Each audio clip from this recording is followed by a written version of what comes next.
कच्च्या कैरीची लोणची म्हटलं की चटपटीत, अगदी स्पायसी, गोड, आंबट गोड दोन्हीचं कॉम्बिनेशन म्हणजे लोणची.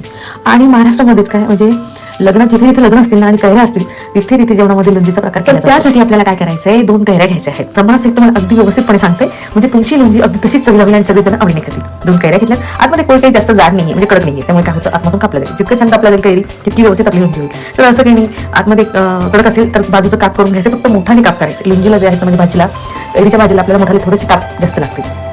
तर अशा प्रकारे आबडधोबड काप करून घेतले मी, म्हणजे खूप बारीक आहे, खूप मोठाले पण मीडियम आकाराचे आपण काप करून घेतलेले आहेत. तर हे काप करताना कैरी आंबट की गोड हा प्रश्न असतो पहिला. जर कैरी गोड असेल म्हणजे तर गोड थोडा कमी घालायचा आहे, आणि कैरी जास्त आंबट असेल तर गोड थोडा जास्त घालायचा आहे. तर ह्या घरी आपल्या अगोदर कैऱ्या कापून नंतर करायची आपल्याला पुढची तयारी. एका बाउलमध्ये मी पूर्ण कैऱ्या काढून घेतल्या आणि एकीकडे आपण पाणी गरम करायला पण ठेवलेलं आहे, म्हणजे आपली पुढची तयारी लगेच होईल. कैऱ्या कापेपर्यंत मी पाणी गरम करायला ठेवलं, तर पाण्याला छान उकळी आलेली आहे. उकळी आलेल्या पाण्यामध्ये काय करायचं, ज्या आपण कैरी कापून घेतलेली म्हणजे कैऱ्या कापून घेतल्या त्या घालायच्या आहे. चमच्याच्या सहाय्याने एकदा मिक्स करून घ्यायचं आहे आणि झाकण ठेवून मिडियम गॅसवरती त्याला 2 मिनिटं शिजू द्यायचं. एकदा आपण चेक करून बघणार आहोत, 2 मिनिटं झालेत तर आपण एकदा कैरी चेक करून बघणार आहोत. तर आपल्याला करताना काय करायचं, एक चमच्याच्या सहाय्याने दाबून बघायचं आहे.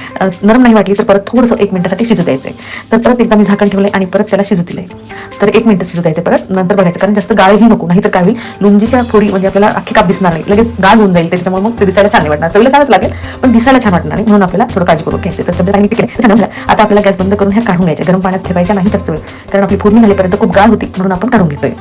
तर ह्या घ्यायच्या एका बाउलमध्ये काढून आता काय करायचं, तर त्यासाठी काय कढई आपल्याला जास्त घ्यायचं, जास्त तेल या लोणचीला लागत नाही, म्हणजे भाजीला लागत नाही. त्यामध्ये घालायची चांगली अर्धा चमचा मोहरी घालायची आणि छान मोहरी तडतडू द्यायची. ज्यावेळेस मोहरी तडतडेल गॅस एकदम कमी करायचा, तापलेला तेल जर तापलं असेल तर बंद करायचं.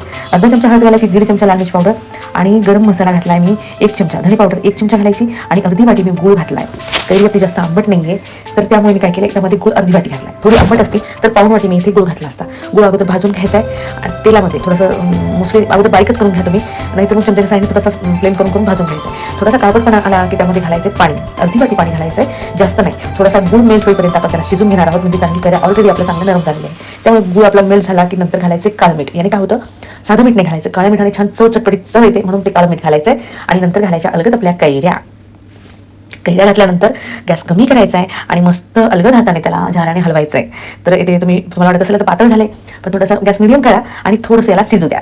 जितकं छान शिजेल, म्हणजे गुळ आणि आंबा एकत्र छान शिजला जाईल, त्यावेळेस तुमची लोणची विचारू नका, अगदी अप्रतिम होईल. तरी आपण परत एकदा चमच्याच्या सहाय्याने मिक्स करतोय आणि मिक्स केल्यानंतर अजून थोडीशी आपल्याला शिजू द्यावी लागते, म्हणजे थोडंसं घट्ट होऊ द्यावं लागतं. नंतर पण 1 मिनिटासाठी, हे पण 3 मिनिटासाठी शिजू द्यायचं, जास्त नाही. पाणी जास्त जर घातलं तर थोडं जास्त शिजू द्यावं लागेल, पाणी आपण मिडियमच घातले म्हणजे कमीच घातलेलं आहे.